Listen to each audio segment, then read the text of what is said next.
When you want to get rid of weeds, unwanted grass, or brush along the edge of your property or along a woodline fence, there's a really easy way to do it, and I'm going to show you how. Stay tuned. If your home currently sits in the middle surrounded by neighbors on all sides, this video may not pertain to you. But if you own a home where one side is full of brush, weeds, and unwanted grass, there's an easy way to establish control. Now normally I would take my string trimmer and just weed whack the entire area. But the issue I find sometimes is you can run into a hornet's nest that's hidden, and if you weed whack at the wrong angle, or the noise from the string trimmer can disturb the hornet's nest and you can get stung. A real easy way to establish control is to use a non-selective herbicide. You can choose any herbicide you want, and if you have any kind of hard to kill brush or weeds, you can use a brush killer. Now there's two primary ways to spray the chemical. You can either get a ready to use container in which everything is there and there's no mixing required. You just simply walk and spray. Or you can get a concentrate where you mix it yourself. All you have to do is add it to 1 gallon of water. Now I chose glyphosate from Roundup just to spray along my woodline fence. I want to keep unwanted weeds from creeping into my yard. My primary goal is to keep weeds and brush about a foot away from the fence. Having a cheap 1 gallon sprayer is perfect for this situation. The other items you need is a disposable plastic cup and a scale. Now the first thing I did is fill the container about halfway up with water. The next thing I did is follow the instructions. The instructions for this particular product calls for 6 ounces per gallon of water. Now please make sure you protect yourself by wearing gloves and the appropriate gear. First thing I did is turn on the scale. I placed the cup on the scale. Once the cup is on the scale, I zero the scale out. Next thing I did is take the product and slowly pour it into the cup, being careful not to make it splash.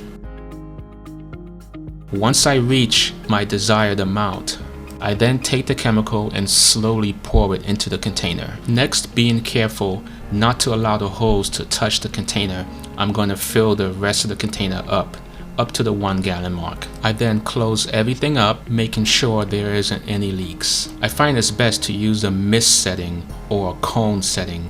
You can use a fan tip, but the problem with fan tip is that it can be a little bit too wide and you may hit the turf. Once you have the correct tip setting, what you want to do is give it a few good pumps. At the same time, you want to keep an eye out for leaks.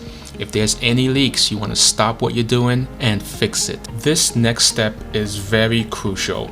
You want to make sure you walk to the furthest end and work your way back. You do not want to step in this once you spray. So you walk to the furthest part of where you want to spray. During this time, I am spraying from the fence to a foot out, and I'm working my way back. You can see I am walking backwards. While walking back, I'm being mindful of where I'm stepping. At the same time, I'm giving the whole leaf area of the weeds a light misting.